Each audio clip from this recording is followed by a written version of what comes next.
ရိုနယ်ဒိုလိုပဲမက်ဆီလည်းအင်ဖြူရာရောက်သွားပြီအားလုံးပဲမင်္ဂလာပါကျွန်တော်တို့ရဲ့ Debate Street Channel လေးကနေပြန်လဲကြိုဆိုလိုက်ပါတယ်ပြီးခဲ့တဲ့နေ့နိုဝင်ဘာမှာဘောလုံးအုပ်ဆောင်ကြီးခရစ္စတီယာရိုနယ်ဒိုဟာဆော်ဒီမင်းသားနဲ့အတူအင်ဖြူရာညစာစားပွဲကိုတက်ရောက်ဖို့ဖိတ်ကြားခံခဲ့ရပါတယ်ရိုနယ်ဒိုဟာအမေရိကန်သမ္မတဒေါ်နယ်ထရန့်ရဲ့အရေးပေးခြင်းကိုခံခဲ့ရပြီးအင်ဖြူရာရုံးခန်းအထိဖိတ်ကြားခံခဲ့ရသလိုခေမေရင်းနှီးတဲ့တပ်ပုံတွေလည်းအများကြီးရိုက်ခဲ့ပါတယ်ထရန့်ကရိုနယ်ဒိုအကြောင်းညစာစားပွဲမိန့်ခွန်းမှာထည့်ပြောသွားတဲ့အပြင်ဆိုရှယ်မီဒီယာမှာလည်းရိုနယ်ဒိုအကြောင်း post တွေတင်ခဲ့ပါတယ်ထရန့်ကသူတို့ရဲ့မေဂျာလိကိုရိုနယ်ဒိုလာကစားဖို့တော့ဖိတ်ခေါ်ခဲ့ပါသေးတယ်ဒီကနေ့ကအမေရိကန်သမ္မတနဲ့ခေမေရင်းနှီးခွင့်ရရင်ကောင်းပါပဲဆိုတဲ့ဂုဏ်ယူမှုမျိုးဘောလုံးသမားတွေကြားမှာစတင်အမြင့်တွယ်လာကြပါတယ်ဒီတစ်ပတ်မှာတော့လီယိုနယ်မက်ဆီရဲ့အတွက်ဒီဆူတောင်းတွေပြေခဲ့ပါတယ်မက်ဆီတို့အင်တာမိုင်ယာမီဟာဒီတစ်ပတ်မှာမေဂျာလိချန်ပီယံအသင်းအဖြစ်အင်ပီရိုကိုဖိတ်ကြားခြင်းခံခဲ့ရပြီးထရန့်နဲ့တွေ့ဆုံနှုတ်ဆက်ခွင့်ရရှိခဲ့ပါတယ်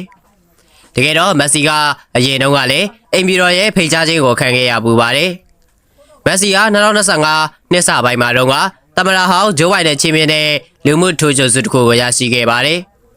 ဒါပေမဲ့ဒီတုန်းကမက်ဆီဟာတငယ်ချင်းတွေနဲ့ချိန်ထားပြီးဖြစ်တာကြောင့်အင်ပီရိုကိုခြေချပြီးလာရောက်စုဝေးခြင်းမရှိခဲ့ပါဘူး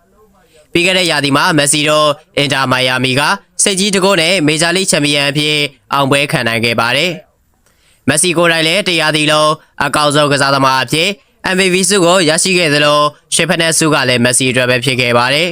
။မေဂျာလိရဲ့အစဉ်အလာအရချန်ပီယံအသင်းဟာအင်ပီရိုရဲ့ဂုဏ်ပြုချီးမြှင့်ခြင်းကိုခံကြရပါတယ်။ဒီတော့အင်တာမိုင်ယာမီလည်းအင်ပီရိုကိုတွားရောက်ကြဖို့ဖြစ်လာတဲ့အခါမက်ဆီလည်းမူမနေတော့ပဲအင်ပီရိုကိုအသင်းနဲ့အတူလိုက်ပါလာခဲ့ပါတယ်။ခတ်တာကထရန့်ဟာအာမနာတက်တဲ့သူတစ်ယောက်ပါသူဟာမက်ဆီကိုကြိုးစိုးနေရင်သူမိတ်ဆွေကြီးရိုနယ်ဒိုအကြောင်းကိုလည်းမဖြစ်ထည့်ပြောခဲ့ပါသေးတယ်အရင်တော့ကဘယ်အမေရိကန်သမ္မတတယောက်မှမလုံနိုင်ခဲ့တာကိုကြုံလုံနိုင်ပါပြီအင်ပီရိုကနေကြိုးစိုးပါတယ်လီယိုနယ်မက်ဆီလို့ထရန့်ကစတင်နှုတ်ဆက်ခဲ့ပါတယ်ထရန့်ကိုသူသားကအင်ပီရိုကိုမက်ဆီလာမယ်ဆိုတာသိပေးခဲ့ပြီးသူသားကမက်ဆီပရိသတ်တယောက်ပါလို့ပြောခဲ့ပါတယ်ဒါပေမဲ့ထရန့်ကရိုနယ်ဒိုအကြောင်းကိုပါဆက်ပြောခဲ့ပါတယ်ကျုပ်သားကဘောလုံးဖန်လေ